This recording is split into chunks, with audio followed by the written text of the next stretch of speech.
Hello बच्चों, आप लोग कैसे हो? आई होप आप लोग अच्छे होंगे।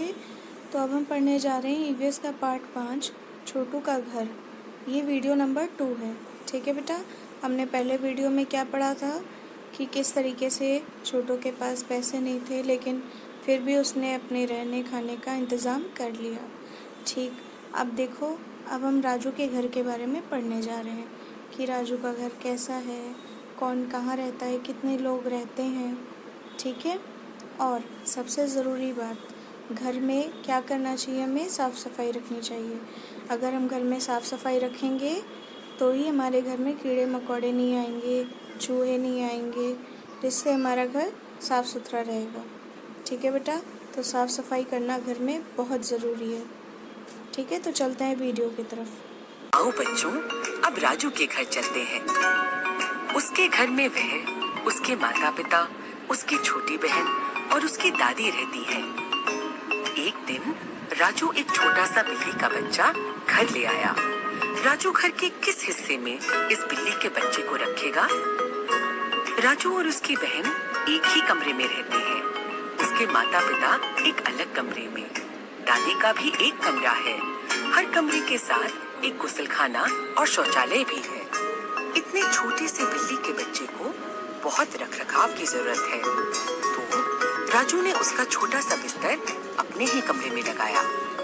जब बिल्ली बड़ी हो गई तो पूरे घर में खेलने लगी और दिन ढलते ही आंगन में जाके बैठ जाती। बिल्ली का खाना और पानी दोनों उसको यही मिलता। राजू का पूरा परिवार इकट्ठा होता है बैठक में, जहाँ वे सबसे ज्यादा समय बिताते हैं। उसके घर के बाहर आंगन है और आंगन के आगे एक छोटा सा बगीचा। तो बच्चों, अब बताओ, राजू के घर में कौन कौन से हिस्से हैं? सोने की जगह, साथ बैठने की जगह, नहाने और शौच करने की जगह, खाना पकाने की जगह और घर के बाहर एक खुला आंगन और बगीचा।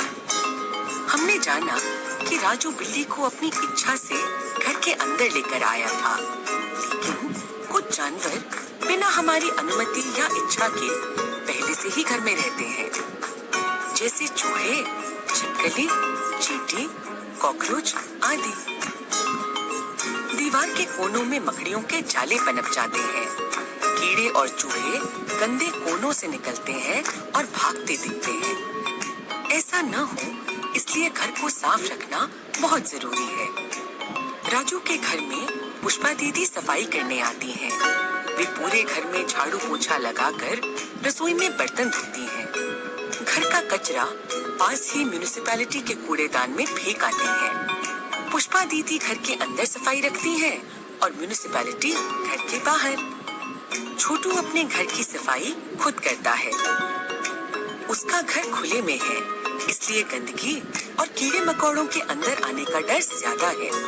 छोटू केवल पाइप के अंदर ही नहीं, बाहर भी सफाई करता है, ताकि आसपास की जगह भी स्वस्थ और सुंदर रहे। राजू के घर के दरवाजे पर तोरण लगा हुआ है। घर को और सुंदर बनाने के लिए खास त्योहारों पर राजू की माँ जमीन पर रंगोली बनाती है, तरह तरह की लाइट भी लगाती है। छोटू को भी अपना घर सजाने का मन है। उसने सोचा है कि जब दिवाली आएगी तो वो रंग बिरंगी लाइट की लड़ी से अपना पाइप सजाएगा। घर साफ, स्वस्थ और सुंदर हो, तभी तो रहने में मजा है। तो बच्चों, आज हमने सीखा कि घर के कितने अलग अलग हिस्से होते हैं। हमने छोटू और राजू के घरों में जाकर देखा कि वहाँ कितने हिस्से हैं, कौन कहाँ रहता है, रसोई कहाँ है, गुसलखाना कहाँ है। हमने ये भी देखा कि घर में इंसानों के अलावा जानवर भी रहते हैं, कुछ बुलाए और कुछ बिन बुलाए। और आखिर में हमने समझा कि घरों को साफ और सुंदर रखना कितना जरूरी है। तो बच्चों, हमने अब तक क्या सीखा कि राजू के घर में 5 लोग रहते हैं। राजू ने एक दिन एक छोटा बिल्ली का बच्चा घर ले आया। राजू के घर में 6 हिस्से हैं। और कौन कौन से हिस्से हैं बेटा? वो सोने की जगह, साथ बैठने की जगह, नहाने की और शौच करने की जगह, खाना बनाने की जगह, एक बड़ा आंगन है और एक बड़ा बगीचा है। अब बच्चों मुझे उन जानवरों के नाम बताओ जो हमारे घर में हमारी इजाज़त के बिना रहते हैं। कौन कौन से हैं वो? छिपकली, कॉकरोच, चूहा, चींटी, मकड़ी आदि। राजू के घर में सफाई करने के लिए पुष्पा दीदी आती हैं। ठीक है बेटा। और घर की साफ सफाई करना बहुत ज़रूरी है, क्योंकि अगर हम घर साफ नहीं रखेंगे तो हमारे घर में चूहे, छिपकली, कॉकरोच, चींटी जैसे जानवर आ जाएंगे। और इन जानवरों से क्या फैलती है बेटा? बीमारियां फैलती हैं। ठीक है।